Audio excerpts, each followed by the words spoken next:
Marcos 9, 23 y 24. Jesús le dijo: si puedes creer, al que cree todo le es posible. E inmediatamente el padre del muchacho clamó y dijo: creo, ayuda a mi incredulidad. En otros sermones hemos hablado que la obra de creer en Dios, lo que significa tener fe en el Mesías Yeshua, es el fundamento de nuestra relación y unidad con Dios. Todo parte de la fe en la Biblia y en el mensaje de Jesucristo. Hoy vamos a hablar del más grande enemigo de la fe. Me refiero a la incredulidad. Un enemigo misterioso que antes de conocer la Biblia era totalmente desconocido para nosotros. En efecto, ¿cuándo habríamos considerado a la incredulidad como un enemigo, y más aún, como el enemigo más grande? Lo cierto es que para poder unirnos a Jesús, para ser uno con Dios, necesitamos fe. Una fe que no es de manufactura humana, sino de hechura sobrenatural. Es por esto que Dios mismo nos otorga este don y arma infalible en la incredulidad. Es la fe, la certeza de lo que se espera, la convicción de lo que no se ve. Hebreos 11:1a. Es la fe en el Mesías, la que vence al mundo, a la carne y al mismo Satanás. Ahora, si bien es sencillo entender esto, no es fácil poner en práctica la primera obra, es decir, tener fe.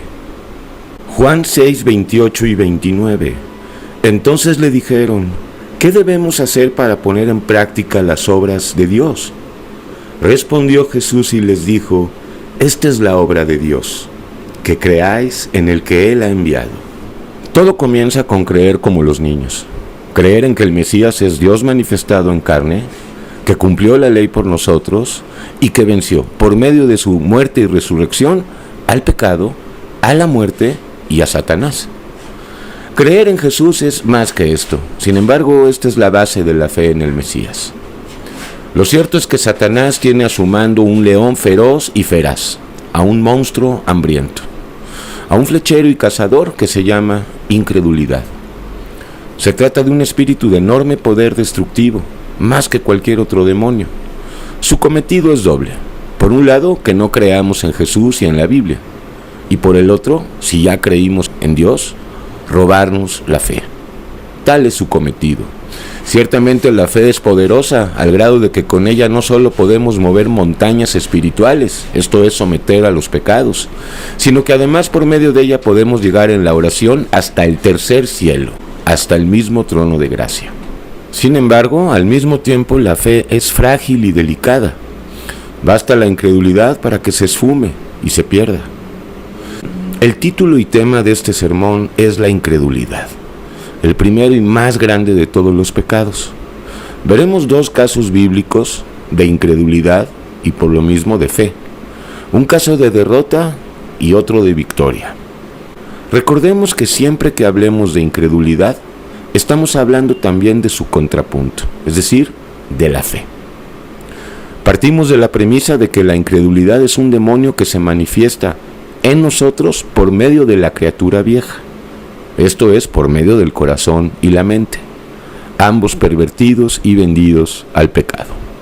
En otras palabras, la incredulidad y su pariente, la duda, no provienen de afuera, sino de dentro de nosotros. Este es nuestro punto de partida. La incredulidad es el primer pecado de todos los pecados y por eso mismo constituye la más grande ofensa a Dios. Incredulidad es no creerle a Dios. Esto es mucho más que no creer en Él. El primer ejemplo de incredulidad que vemos en la Biblia es el de Eva, la primer mujer que vivió en la tierra. Eva sabía y conocía, como Adán, la palabra de Dios. Sabían lo suficiente como para vivir en perfecta comunión y unidad con el Creador. Ellos sabían que debían guardar y labrar el huerto y que debían sojuzgar y señorear sobre todas las criaturas. Génesis 1:28 y 2:15. También sabían que de todos los árboles del jardín del Edén podían disponer y comer, excepto del árbol del bien y del mal, el árbol que representa y es Satanás. Génesis 2:17. Precisamente fue este ángel caído quien introdujo en nuestros corazones y mentes esta peste y lepra llamada incredulidad.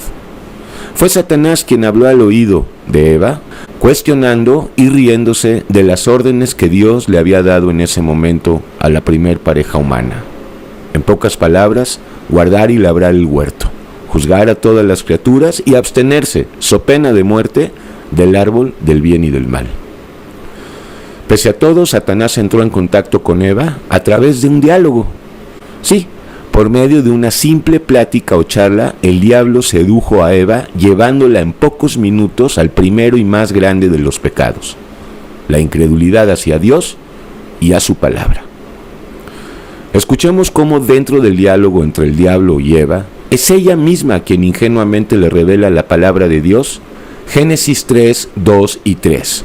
Y la mujer respondió a la serpiente: del fruto de los árboles del huerto podemos comer, pero del fruto del árbol que está en medio del huerto, dijo Dios, no comeréis. Observemos cómo Eva comete el craso error de ponerse a conversar y a platicar con el diablo, algo que nunca debemos hacer, en vez de reprenderlo y juzgarlo sin piedad. Eva le dio las perlas a los puercos, algo que tampoco debemos hacer. Eva le descubre la palabra de Dios y una vez que le dice todo lo que el Señor les había ordenado y prometido, lo que hace el diablo es empezar a desacreditar y a ridiculizar la autoridad divina y la fidelidad de sus palabras y promesas. En una palabra, el diablo empezó a infundir en Eva incredulidad acerca de la veracidad de la palabra de Dios. Todo comenzó con una duda, después llegó a ser incredulidad. Dios había dicho en Génesis 2:17, mas del árbol de la ciencia del bien y del mal no comerás, porque el día que de él comieres, ciertamente morirás. Sin embargo, el diablo le dijo estas palabras a Eva, una vez que ella le contó acerca de este árbol. Génesis 3:4, entonces la serpiente dijo a la mujer, no moriréis. Vemos claramente cómo Satanás es el encargado de desacreditar la palabra de Dios, de negarla, de minimizarla y de suavizarla. En una palabra, de adulterarla. No moriréis, dijo burlona y sarcásticamente a Eva, poniendo en entredicho claramente la veracidad de la Escritura y las promesas de Dios. Esta es la entraña de la incredulidad. Más que no creer en Dios, la incredulidad consiste en dejarnos convencer, seducir y derrotar por las doctrinas que se oponen y contradicen la palabra de Dios, esto es, por Satanás. Eva sabía lo que Dios quería de ellos, sin embargo, la voz sutil y lisonjera del diablo logró convencerla y por lo tanto vencerla. La incredulidad es el primero y más grande de todos los pecados. A partir de que nos dejamos subyugar por este espíritu demoníaco, se abren miles de puertas para otros pecados, para todos los pecados. En efecto, cuando consentimos con la incredulidad, inmediatamente volvemos a lo que éramos sin Cristo, malvados, injustos y depravados, etcétera, etcétera. Si dejándonos arrastrar por la incredulidad, negamos la autoridad de Dios y negamos el pecado y la sangre redentora del Mesías, inmediatamente caemos en el universo de tinieblas del pecado. La incredulidad entró en Eva porque dialogando con el diablo, en nuestro caso con el corazón y la mente, cayó en la trampa de la incredulidad, lo que consiste, lo digo una vez más, no en dejar de creer en Dios tanto, sino en anteponer otras creencias sobre aquella extraña forma de doctrina que es la palabra de Dios. Romanos 6:17. El caso de Eva es el caso de muchas personas. Creen en Dios, pero dudan de su palabra y de sus promesas. Hay el caso de los ateos, los que simplemente no creen porque son incrédulos. Hay un aspecto importante en todo esto. Imaginemos a Eva frente a estos dos árboles, el de la vida y el de la ciencia del bien y del mal. La Biblia nos dice en Jeremías 10, versículos 8 y 9, que los ídolos son hermosos, seductores y atrayentes. Por lo que podemos deducir que esto fue lo que vio Eva en aquel árbol prohibido, belleza irresistible y deliciosa pasión. En cambio, cuando miró el árbol de la vida, vio un árbol ordinario y en un momento dado insípido frente al árbol de la ciencia.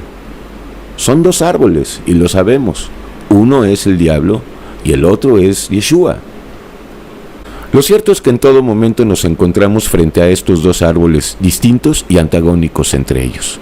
El árbol de la vida, que es sombra y figura de la cruz de Yeshua, y el árbol de la ciencia, que es y representa a Satanás. Esos dos árboles están dentro de nosotros. El árbol de la ciencia y por lo mismo de la muerte es el pecado, es la criatura vieja. Para ser más precisos, es nuestra voluntad. En cuanto al árbol de la vida, este es Dios. Sin embargo, para que este árbol esté realmente en nosotros, primero es necesario volver a nacer. Precisamente este es uno de los artilugios preferidos que el diablo utiliza para seducirnos y someternos. Presentarnos el árbol de la vida, es decir, a Cristo, como algo indeseable, como una locura, una fantasía, un absurdo y una insensatez. En cambio, nos presenta como justo y necesario, hermoso y codiciable, al árbol de la ciencia del bien y el mal, es decir, al pecado, al mundo y a sus placeres y sus deleites, y por supuesto, sus doctrinas. Siguiendo con el caso de Eva, ¿cómo llegó a la incredulidad esta mujer? Ya he dicho que todo comenzó con la duda. En efecto, por medio de la duda, Satanás inyectó escepticismo en el alma de Eva y esto la llevó a la incredulidad. No moriréis, sino que sabe Dios que el día que comáis de él serán abiertos vuestros ojos y seréis como Dios, sabiendo el bien y el mal. Estas son las palabras que le dijo Satanás a Eva, negando la palabra de Dios y además añadiendo una promesa falsa y engañosa. Esto hizo que Eva entrara en la duda, el aliado de la incredulidad por excelencia. Esto es exactamente lo que el diablo está haciendo hoy en día con millones de personas. Y lo vuelvo a decir, su ataque es bifronte, tiene dos frentes. Un frente son aquellos que ya están caminando con Dios en obediencia. El otro frente lo constituyen aquellos que simplemente no creen en Dios. Pero no me refiero a Dios per se, sino al Dios de la Biblia, es decir, a Yeshua. Satanás sigue diciéndonos desde adentro palabras como estas. ¿En verdad existe el pecado y eres un pecador? ¿Verdaderamente Dios se hizo carne y ha pagado con su sangre por todas tus culpas? ¿Acaso es verdad que Yeshua volverá y te dará un cuerpo glorificado? ¿De verdad habrá un juicio personal y otro universal? ¿Es verdad que hay un milenio? ¿Puede ser posible? Con cuestionamientos y argumentos como estos y otros, siempre por medio de la duda y de la seducción de sus palabras, sus huecas sutilezas, el diablo quiere llevarnos a la mazmorra y fortaleza de la incredulidad. Esto en caso de que estemos ya caminando con Dios. Si no estamos caminando con Dios, simplemente estamos ahí atrapados. Lo que el diablo quiere es cuestionar en nosotros las promesas y las profecías bíblicas en las que creemos y descansamos por la gracia de Dios. Pero como hemos visto, lo hace también haciéndonos una promesa irresistible. Satán prometió a Eva que si comía del fruto del árbol, esto es, si le obedecía, sería como Dios. Y asimismo nos promete a nosotros, diciéndonos que si hacemos esto o aquello, que si creemos o pensamos de esta manera, o que si tenemos esto o el otro, o si estudiamos esta carrera o otra, o vivimos en tal país o ciudad, seremos grandes, poderosos y por lo mismo semejantes a Dios. Ese es el diablo, fanfarrón y embustero, mentiroso. Lo cierto es que Dios hace promesas. Por lo mismo Satanás, vil imitador, también promete. Dios es un árbol y también Satanás lo es. Yeshua vino a traer el evangelio de gloria y el diablo vino a traer su evangelio de muerte, conformado por todas las doctrinas del mundo. Todo Satanás es negación de Dios, es decir, de Jesucristo. Las doctrinas de Satanás, las que son de todo cuño, religiosas, filosóficas, científicas, psicoanalíticas, etcétera, etcétera, están diseñadas para mantener al mundo en estado de incredulidad, lo que es el germen del ateísmo, algo que vemos encrechendo en este tiempo. Satanás sabe que los seres humanos que no obedecen a Dios están bajo su potestad y dominio, y lo único que hace es mantenerlos esclavizados en su mundo de maldad y de tinieblas, es decir, en el pecado, por la simple incredulidad. El Mesías Yeshua llamó a esta generación, a este mundo, a nuestro corazón, incrédulo, malvado y perverso. Lucas 9:41, oh generación incrédula y perversa. La llama perversa porque es incrédula, porque naturalmente por causa del pecado somos incrédulos. Sin embargo, la incredulidad hacia Dios es lo que nos hace ser perversos sobremanera. Lo cierto es que la incredulidad muchas veces se refleja más no por no creer en Dios, sino por creerle más a Satanás, al mundo y a nuestra perversa mente y engañoso corazón, lo que en el fondo es lo mismo. La incredulidad está en nosotros, en el corazón viejo y en la mente. Así lo revela el padre del muchacho enfermo, el que clamó desesperadamente: creo, ayuda a mi incredulidad, según nuestro texto base en Marcos 9:24. En una lectura más profunda de este versículo podemos entender lo que realmente quiso decir este hombre. Parafraseemos un poco.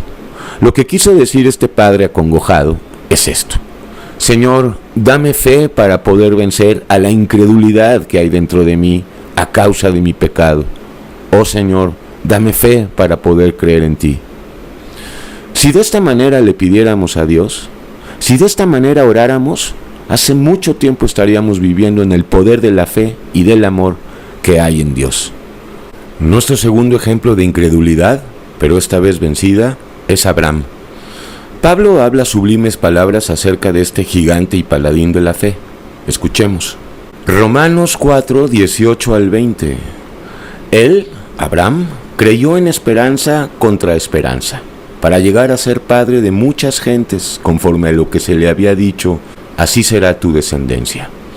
Y no se debilitó en la fe al considerar su cuerpo, que estaba ya como muerto, siendo de casi 100 años, o la esterilidad de la matriz de Sara. Tampoco dudó por incredulidad de la promesa de Dios, sino que se fortaleció en fe, dando gloria a Dios, plenamente convencido de que era también poderoso para hacer todo lo que le había prometido. A nuestro hermano Abraham no lo vemos ni una sola vez vencido por la incredulidad. Sin embargo, lo vemos siempre luchando y combatiendo ardientemente en contra de ella. ¿Cómo? Pues por medio de la fe. Es por eso que Abraham era un campeón de Yeshua. Lo vemos desde el principio, desde su salida de Ur de los Caldeos, viviendo con el escudo de la fe como el arma fulminante en contra de toda la incredulidad. Y creyó a Dios, y le fue contado por justicia. Génesis 15:6. Dejándolo todo, Abraham sale de la casa de sus padres. Es decir, vuelve a nacer por revelación de Dios y por voluntad ya no de carne y sangre, sino de Dios mismo, por el Espíritu Santo. Porque está escrito en Juan 3, el que no naciere de nuevo, no puede ver el reino de Dios. Ahora pensemos, ¿acaso Abraham no padeció de incredulidad, no luchó contra ella durante todo su trayecto hacia la casa celestial? Tan solo hablando de la primera prueba que vivió: vete de tu tierra y de tu parentela y de la casa de tu padre a la tierra que te mostraré. Génesis 12:1. Es evidente que sí. ¿Acaso Abraham no tenía sentimientos y apego por su padre, por su gente, tradiciones y costumbres? Es evidente que sí hubo una lucha en Abraham. Había una lucha porque Abraham también tenía pecado en él, criatura vieja. Sin embargo, Abraham es un ejemplo de fe perfecta. Y la prueba de que Abraham luchaba con la incredulidad la vemos cuando dudó del poder de Dios para darle un hijo de su simiente. Hebreos 11:8. Por la fe Abraham, siendo llamado, obedeció para salir al lugar que había de recibir como herencia, y salió sin saber a dónde iba. No debemos creer que Abraham salió al instante de recibir la orden. Por eso debemos entender que siempre habrá una lucha interior cuando se trata de seguir al Dios de Israel, a Yeshua. No olvidemos que la criatura vieja siempre se opone y estará enemistada con Dios. Lo realmente grande es observar a este Hijo de Dios superando todas las pruebas por medio de la fe, la que nos protege de este horrible y mortal león, la incredulidad. Sabemos que Abraham pasó muchas pruebas y que en todas ellas salió victorioso por medio de la fe que tenía en aquel que lo había llamado a salir del mundo y de su paganismo e idolatría. Conocemos algunas de sus pruebas: la hambruna en Canaán, lo sucedido en Egipto con Faraón y Sarai, su mujer. Conocemos también la prueba que vivió cuando se separó de su querido sobrino Lot, y qué decir de la prueba del sacrificio de Isaac en el monte Moriah. Por esto es necesario saber y nunca olvidar que todas las pruebas a las que Dios nos somete, al margen del tipo o tamaño que sean, son siempre pruebas de fe. Lo que Dios está probando en nosotros es la fe. ¿Con qué intención? Con la intención de que crezcamos en fe y en todo el fruto del Espíritu Santo. La prueba exterior realmente es irrelevante, ya que por chica o grande que sean nuestras pruebas, lo que Dios está probando es su fe en nosotros. En una palabra, Dios está probándonos a ver si permanecemos pegados a Él por la fe o no. Sin embargo, Yeshua nos reprocha por nuestra incredulidad. Marcos 16:14a, finalmente se apareció a los 11 mismos, estando ya sentados a la mesa, y les reprochó su incredulidad y dureza de corazón. ¿Cuántas veces no escuchamos al Salvador decir estas palabras? Hombres de poca fe, ¿por qué dudaste? Ninguna otra cosa puede agradar a Dios sino la fe, que precisamente es el antídoto perfecto en contra de este dardo encendido, que es la incredulidad. Claro que la fe detona el entendimiento y el discernimiento, sin embargo, siempre la base de la pirámide será la fe. Segunda de Pedro, capítulo 1. Abraham se fortaleció en fe y en sabiduría, es decir, en temor, dice Pablo, no dudando por incredulidad de las promesas de Dios. Abraham iba de triunfo en triunfo por medio de la fe y la obediencia que le profesaba a Dios. Abraham se hizo poderoso en fe y ganó sus batallas por la fe en Dios. Todo era por gracia. Recordemos cuán fuerte fue para Abraham la prueba que Dios le puso con relación a su querido y amado hijo Ismael. Génesis 21:11. Este dicho pareció grave en gran manera a Abraham a causa de su hijo. Abraham, el amigo de Dios, es el valiente de la fe. Y es que se necesita valentía para vivir por fe y no por vista. Él, como nadie, supo lo que es la batalla diaria y vitalicia que tenemos en contra de la incredulidad y de todas las manifestaciones del pecado de miseria. Analicemos bien las palabras claves de Pablo. Abraham creyó en esperanza contra esperanza. ¿Qué significa esto realmente? ¿Qué significa creer en esperanza contra esperanza? Esto quiere decir seguir creyendo, seguir manteniendo la fe en Yeshua, aun cuando todo parece estar en contra de las promesas de Dios. Es precisamente en esos momentos cuando más debemos de creer, cuando todo parece ser un imposible y un absurdo, cuando la misma fe parece un absurdo. Es por eso que podemos también darle esta lectura al versículo: creer en esperanza en contra de toda desesperanza. Esto es, seguir creyendo en Yeshua a pesar de que todas las evidencias exteriores e interiores presagian lo contrario a lo prometido por Dios. Eso es creer contra toda esperanza, es decir, contra toda desesperanza y por lo mismo contra la incredulidad. Abraham tampoco dudó por incredulidad, dice el versículo. No es algo fortuito ni una ocurrencia del escritor sagrado poner las palabras duda e incredulidad en un mismo versículo. Como hemos dicho, el espíritu de incredulidad trae consigo a sus mejores aliados, la duda y el escepticismo, la desconfianza y el recelo. Abraham no dudó por incredulidad en medio de sus pruebas. Él sabía que las dudas que el maligno trataba de sembrar en su alma le daban más poder al espíritu de incredulidad. No consentía con ninguna duda, sabía que consentir con una es peligrosísimo. Él sabía que no existe una sola duda que sea buena y positiva. En otras palabras, Abraham no era cartesiano ni seguía la doctrina de la duda metódica. Sin embargo, la malignidad de la incredulidad es mayor, pues ella nos espera a que entremos en duda. Mucho antes de que caigamos en la duda, viene a zarandearnos y a decirnos: ¿con que Dios ha dicho, no comáis de todo árbol del huerto? Génesis 3:1b. Abraham se fortaleció en la fe, dándole la gloria a Dios en todo momento, pues su fe en Dios no estaba basada en tradiciones y costumbres, en leyes humanas, mucho menos en dogmas y credos. La fe de Abraham, o mejor dicho, la fe que había en Abraham, no estaba basada en sentimientos y emociones. No, la fe que había en Abraham estaba basada en la gracia de tener la certeza de lo que se espera, aun cuando no se puede ver. Pablo nos recomienda sobre nuestro tema. Hebreos 3, 12 y 13. Mirad, hermanos y hermanas, que no haya ninguno de vosotros corazón malo de incredulidad para apartarse del Dios vivo. Antes exhortaos los unos a los otros cada día, entre tanto que se dice hoy, para que ninguno de vosotros se endurezca por el engaño del pecado. Sabemos que el corazón humano no solo es perverso y engañoso de acuerdo a Jeremías 17:9, sino que además es incrédulo. Sí, nuestro versículo nos lo confirma, corazón malo de incredulidad. Si quisiéramos decir en una sola palabra contra quién tenemos guerra, en primer lugar yo no postularía a la codicia, a la ira, a la tristeza, a la lujuria, al orgullo y a todas las manifestaciones del pecado. Pondría a la incredulidad como el primero y más grande de todos los pecados. Dejándonos vencer por ella, ya todo está perdido. Por eso es escrituralmente lícito decir que la guerra de los que creen y obedecen a Yeshua es en primer lugar en contra de este demonio.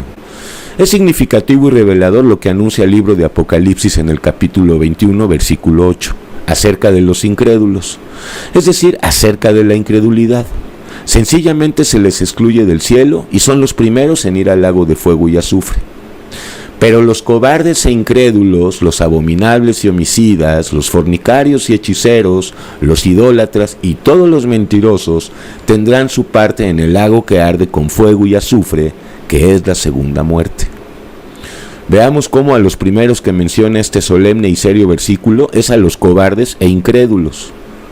¿Cobardía e incredulidad juntas? Claro, van de la mano. Lo contrario a la cobardía y al miedo es la valentía.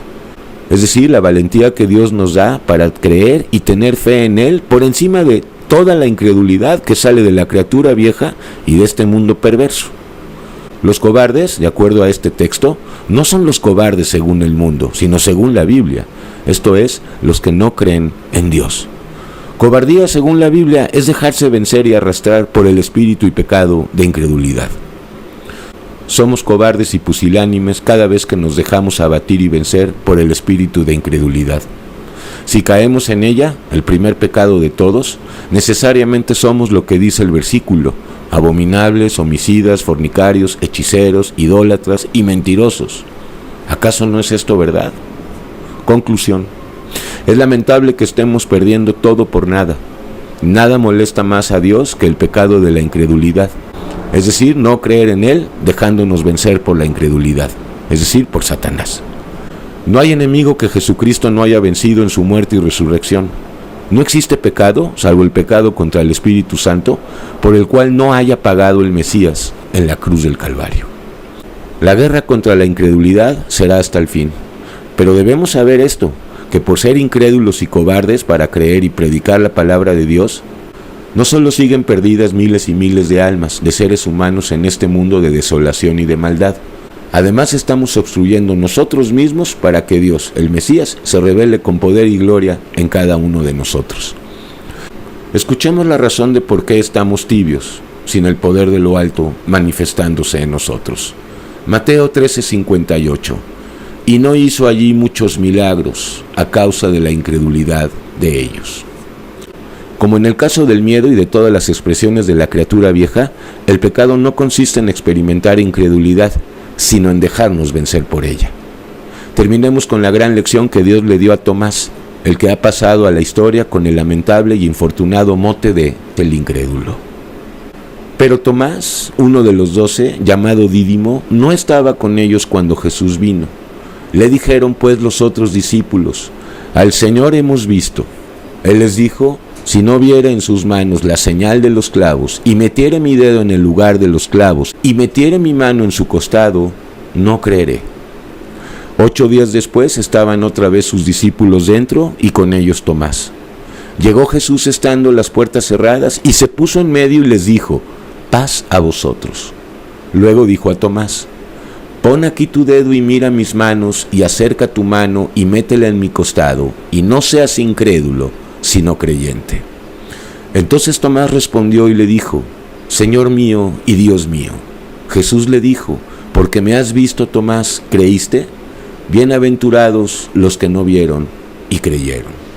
Juan 20, 24 al 31. Una última cuestión. Lo contrario a la incredulidad no es la credulidad. Se nos pide tener fe, se nos pide ser creyentes, no crédulos. Los crédulos creen en cualquier cosa. La fe, en cambio, es un poder que Dios otorga, por gracia, a los y las que se arrepienten de sus pecados. El que tenga oídos, la que tenga oídos, que oiga.